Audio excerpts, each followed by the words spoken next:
Welcome to Demonic Diaries, the YouTube channel where we explore the darkest corners of the human mind. Join me, your host, as I delve into the pages of terrifying tales and haunting stories. From the depths of hell to the darkest depths of the human psyche, we'll be your guide through the most bone-chilling and spine-tingling stories that will keep you up at night. So buckle up and prepare to be scared, because on Demonic Diaries, every story has a dark side. Don't forget to hit the subscribe button and ring the bell to be notified of new videos. Let's get started. Number 1. I found an abandoned Nissan in the Alaska bush. What happened afterward haunts me to this day. Back in my 20s, I was what you might call an adventure girl. About 10 years ago, give or take, something happened that changed that. I moved to the city, got a boring job and a boring apartment, and became decidedly averse to the outdoors. I haven't really told anyone about it in all that time, save my now wife, because, well, for one, they think I'm crazy, and for two, I don't want to think about it. I'm finally putting it here, though, because you all deserve to hear it. After all, you probably saved my life. At the time, I had just graduated college and moved from Texas to Alaska, out of a desire for, you guessed it, adventure. I had a job doing stuff I liked. It paid well and gave me enough vacation days to get out and do something really adventurous every once in a while.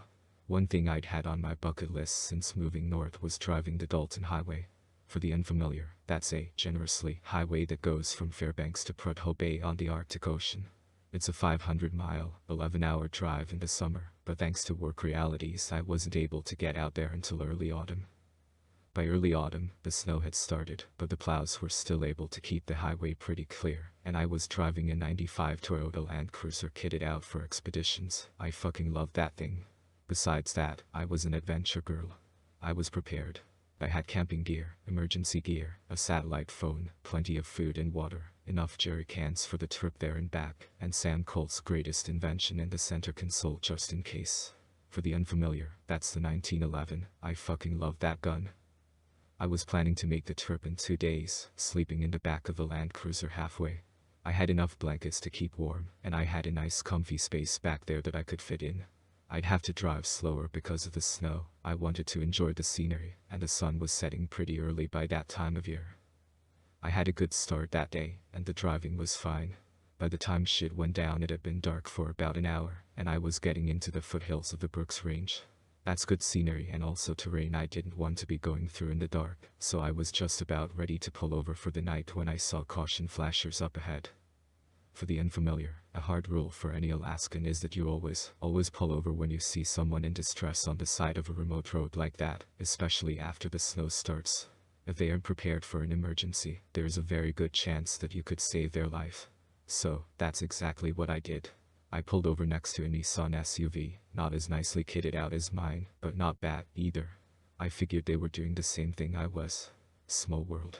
By the jack under one axle and a wheel sitting next to the car, they'd blown a tire. What I didn't see, though, were the people. I got out of my Land Cruiser, crunching down into the snow, and looked around. There aren't a ton of trees that far north, but there are quite a few patches of evergreens that, while not quite forests, can be pretty dark and thick on a snowy night. "Hey," I called, my voice going dead a few yards away as sound does in snowy woods. "You'll need help." No answer. Dead silence, save the faint clicking over the flasher from inside their Nissan. I shouted again.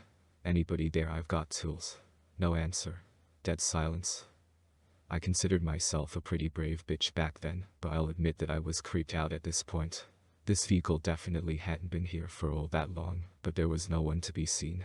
Besides that, the dead quiet and the darkness of the night were unnerving. It wasn't that weird for it to be silent on a snowy night like this, that far north, but still creepy. Creepy enough that I hopped back in the car and grabbed my .45, storing it in one of the big pockets in the front of my jacket. Just in case. There were bears up there. I approached the Nissan and saw footprints in the snow. Okay, not a ghost car. One pair had been crouched down at the removed tire, and the other had been standing a couple feet away, by the rear of the SUV. The latter pair had then, at some point, headed off toward the tree line. It stopped a few yards down, paced around a bit, then continued into the woods. The pair near the tire had then presumably later gotten up and ran after the first. I was no tracker, but it's not hard to tell when someone was running in snow. Now I was really creeped out. I was tempted to hop back in the car and keep driving for a good long while, but like I said, this could easily have been life or death up there. Besides, I had my .45.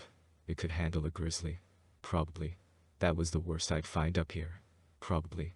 So, off I went, following those two sets of footprints into the woods. It was fucking dark, but don't worry y'all, I had a really nice flashlight. Surefire, baby. Adventure girl, remember?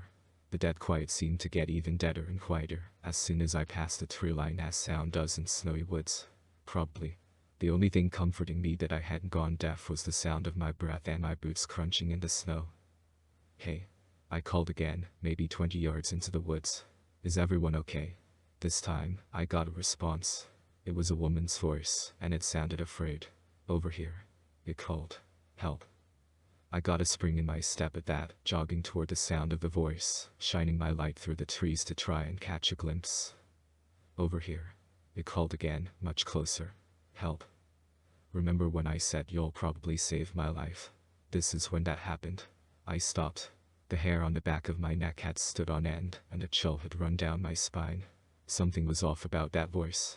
I couldn't put my finger on it, but it was just slightly wrong. I pointed my light toward where I had heard it. Are you hurt? I said, voice raised, but not quite shouting anymore. Help. The voice called again, only it was even closer this time. I hadn't heard the crunch of any footsteps. Over here. My grip on my flashlight tightened and my heart started to hammer in my chest. This was not right. I'd read a lot of no sleep back then, and had watched and listened to my fair share of spooky stories. At the time, I didn't think any of this stuff was real, but what was happening to me felt way too familiar, and it was setting off alarm bells. Something about this exact situation was tugging at the back of my mind as something I should be terrified of. I tried one more time. What's your name? I asked cautiously. Help. The voice called, and it couldn't have been more than a few yards off. That was enough for me to swap my light to my left hand and bring out the Colt with my right. I pointed both in the direction of that voice, and finally caught a glimpse of something besides trees.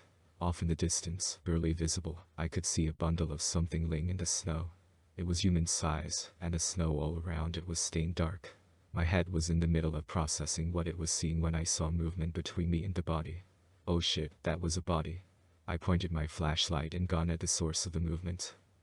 It was humanoid, with 2 arms and 2 legs, but it was all wrong. The limbs were too long and it was too tall. Its hair was thin and wiry, it had antlers, fucking antlers, and its face, which was also, I assure you, really fucking wrong, was stained dark with what I can only assume was blood. I fired 2 shots and hauled ass. I don't know if the bullet slowed it down. I don't even know if I hit it. I ran faster than I'd ever run before, and by the cracking branches and crunching snow behind me, it was giving chase.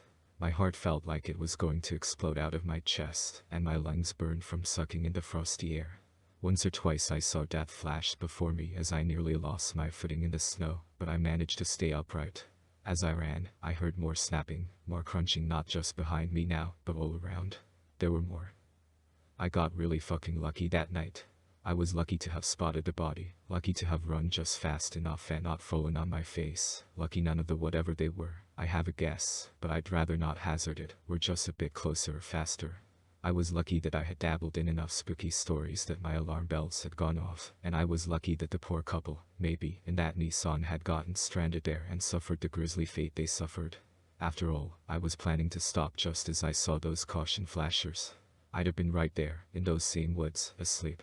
I don't want to think about what would have happened to me if that had been the case. I made it to my car, which I was again lucky to have left running, thinking I wouldn't go far. I leapt in, slammed and locked the door, and threw it in reverse as I saw dark lanky shapes coming out of the trees. As I got moving, the headlights revealed what had been chasing me. I can't say exactly how many it was, at least half a dozen. All of them were similarly stretched, pale to the point of being almost white, with various forms of antlers and primitive-looking clothing. I reversed down the road as fast as I dared, without risking going off and dooming myself to certain death, for a good half-mile, before I finally got the nerve to turn around. Then I flew down the highway all the way back to Fairbanks, only stopping once I found a nice, well-lit hotel in the middle of the city. The next day, I was back in Anchorage. I thought about calling the state troopers. Someone was going to find the Nissan, probably find the bodies. They'd find my casings, my tire tracks. I could end up a murder suspect. I decided against it, though. If I ratted myself out, I'd be a murder suspect anyway, and then they'd know it was me. Better to bet that no one could tie me to that scene, especially being as far from local as I was. Over the next week I packed my shit, bailed on my job and my lease, and moved back to Texas. I never ended up with police banging on my door, so I guess I made the right choice. I still have nightmares about those wrong, elongated things chasing me. I probably have PTSD, but it's not like I can talk to a therapist about it without ending up in a loony bin. I'm not an adventure girl anymore. I never go anywhere at night, and I stay in the city as much as possible. I didn't get out of there unscathed, but I got out of there alive, which is better than can be said for the folks in the Nissan. I was lucky. Number 2. Fat raindrops smack onto my bedroom window as thunder roared on. I sit comfortably in my cushioned gaming chair, a solo cup filled with Mountain Dew next to me. I took a sip from the cup, then faced my computer screen. The time is 2:57 a.m. It was a Saturday night, and I had nothing to do the next day. What should I do? I decided to check my email for the first time in months. As soon as I clicked on my email, one of the emails caught my eye. The sender was anonymous1248@gmail.com, and the subject line was foreign. It read A82KG8B05B5MB at 0482A53820B3 equals 5 equals 06809B5 equals 0oxy8H 74 equals 405 equals 0. I dragged my mouse over to it and clicked on the email. Inside was a link. ChatRouletteFun.com. I thought about it. I have nothing else to do tonight. Is it safe? What the hell? Let's give it a shot. I clicked on the link. It made me agree to his terms and service, then let me continue. The layout was a black, ripped-off version of Omegle. It felt eerie. I pressed the button to start a chat. The person's username was PraiseTheDevil946. The cam was off and it was completely silent. Is anyone there? I asked, confused. Their camera flickered on. It was a person in a dark hoodie, wearing a WW1-ear gas mask. I chuckled. Yo, what's with the mask? Silence. In the chat box, he answered. Praise the Devil 946. Do you fear God? I raised my eyebrows at this. I was genuinely confused. I wasn't very religious, so I came up with something on the spot. Hey man, I don't believe in a God. If there was one, I probably wouldn't be scared, I told him. More silence. Do you have a mic? Or are you just going to use chat all day? Silence. I started to realize, from white noise in the background, that he did have a mic, but was silent. All of a sudden the person started moving. He moved to the side, then stepped backwards. It revealed an identical doppelganger of me, tied to a chair and gagged. There was fear in the doppelganger's eyes, and it looked like he hadn't showered or slept in weeks. I could hear him moaning in pain. My eyes widened in fear. Yo, what the fuck? If this is a joke, it isn't funny. I yelled. I tried to look intimidating, but my voice was cracking, and I was shaking. The person walked back to the computer and typed something again. Praise the Devil 946. Do you want to see the wrath of God? Chills went down my spine as I read this. I had a feeling I knew what was coming next. I couldn't bring myself to talk, so I just shook my head. The person tilted his head, then walked over to the doppelganger. He grabbed something from his hoodie. Its blade glowed in the light from the computer screen. It was a long kitchen knife. The person looked at it, inspecting the blade. My doppelganger was violently shaking, trying to get himself free. It was too late. The person plunged the blade into his gut, making a sickening thunk. When he pulled the blade out, my doppelganger tried to scream, but he was gagged and could only cry. Wet crimson spread across his shirt, and the knife carried a bright red glint on it. At the same time, a burning, searing pain came from my abdomen. I doubled over in pain, screaming. I fell off of my chair onto the floor. Panic started to set in, and a cold sweat kicked in. I looked down at where the pain originated. Nothing. No blood, bruises, anything to suggest I was hurt. I slowly stood back up. I looked at my computer and yelled. What the fuck is wrong with you? How did you do that? Stop. I started to yell blindly at him, my mind switching between obscenities and reasoning. It just stood there, staring at the screen. It never made a single noise. It dropped the knife, but there was no sound of it hitting the floor. It started to type again. Praise the Devil 946. Do you fear God? Are you fucking joking? You almost killed someone, maybe me, and you're asking me this? I decided to comply. Yes, I do. Please, why are you doing this? Please stop. This time, the silence was broken. I am God. A dark, powerful voice emanated from my computer, louder than I thought it could. For some reason, in the back of my mind, I had no doubt that this person truly was God. It was an odd feeling. I know I should have felt scared, but I felt secure. Safe. I couldn't tell. It lifted up its gloved hand and slowly took off the gas mask. I couldn't see his face until it was fully off, but when I did I regretted it. Pieces of flesh hung off of its face. It looked like its cheeks were poorly sewn together, and some parts of its face had no skin. Its lips were black and rotten, revealing a row of yellow, decaying teeth. Patches of hair stuck out from random areas. The worst part was the eyes. Or where they used to be. Its eyes were sunken in, and it seemed to have two endless voids where its eyes should have been. Stare into my eyes, it demanded. I complied, in utter shock. I looked in the dark pits it called eyes. All of a sudden I felt drowsy. My eyelids started to droop and I was out in under a minute. I woke up, gagged and tied to a chair. I looked around. I wasn't in my house anymore. In fact, I was nowhere. The empty void surrounded me, except for in front of me. A hooded person stood straight, with some sort of light illuminating his front side. It then stepped aside, and I saw a computer screen. I squinted to look at it better, then saw me, in my bedroom horrified, staring back. It pulled out the knife. I only had a few seconds to react. I started kicking, and suddenly, the two front chair legs broke from under me. It stood over me, staring, confused.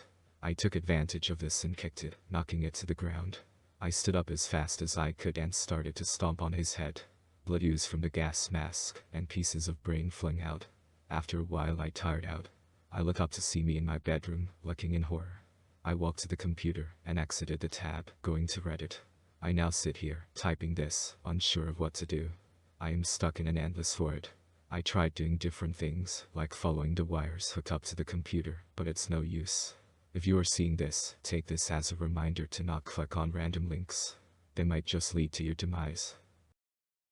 Number 3. So, if you ever come across an app called Memory Lane, I beg you, stay away from it. I've always been fascinated by the capabilities of artificial intelligence, so when I had the opportunity to have an AI develop a mobile app for me, I was thrilled. I don't know where to begin. It's hard to believe it's been months since it all started, but I need to get this story out there. I asked this AI to generate this mobile app called Memory Lane on a whim, and ever since then, things have been weird. At first, it was just a fun way to look back on old photos and reminisce about old times. I would spend hours scrolling through my camera roll, picking out pictures from years ago and reliving the memories. But then, things started to get strange. The app would start suggesting photos that I didn't remember taking, and when I clicked on them, I would get a strange feeling in my head, sort of like a headache, but different. It's hard to explain. I didn't think much of it at first, but then the app started getting more aggressive. It would start suggesting memories that I couldn't possibly have, like childhood events that couldn't possibly be on my phone. Shit, phones barely even had cameras when I was little. As I looked at the photos, I could feel my own memories slipping away. It was like the app was stealing my own memories. It wasn't until I started seeing strange messages and notifications popping up on my phone that I realized something was seriously wrong. The messages would be from people that I didn't know, asking me about events and people that I had never heard of. It was like my life was being rewritten. I need to start writing in a journal. I'm losing touch with reality. One day, something strange happened. I was scrolling through the app, looking at the pictures and reading the stories, when I saw a picture of myself. At first, I thought it was just a coincidence. But then I saw another one, and another one. They were all pictures of me, taken without my knowledge. I started to panic. Who was taking these pictures? How were they getting on the app? And why was everyone else able to see them? I felt violated, like my privacy had been completely invaded. And then, the nightmares started. I would dream of strange, shadowy figures lurking in the corners of my room, and whenever I tried to confront them, they would disappear into thin air. The more I used the app, the more vivid the nightmares became, until I could barely tell what was real and what was just a dream. I tried to delete the app, but it was like it had a hold on me. Every time I tried to uninstall it, my phone would freeze up or crash, and when I managed to get it off my phone, it would always reappear a few days later, as if it had never left. Things started to get even worse. I started having strange dreams, where I was trapped inside the app. I could feel myself losing control of my body, like something was taking over. And then, I started to forget things. Little things at first, like where I put my keys or what I had for breakfast. But then, I started forgetting bigger things, like people's names and important dates. Even right now as I write this, I look at all the pictures of friends and family, and I just don't know who they are. I'll leave my thoughts here, for anyone to read. I fear my mind won't last much longer, so I beg you do not install this app if it goes public. I've lost days at a time, it could already be out there. Thank you for joining us on this journey into the depths of the human psyche. We hope these tales have left you with a healthy respect for the unknown. If you enjoyed this video, please like and subscribe to our channel for more bone-chilling content. And as always, keep the lights on and stay safe out there.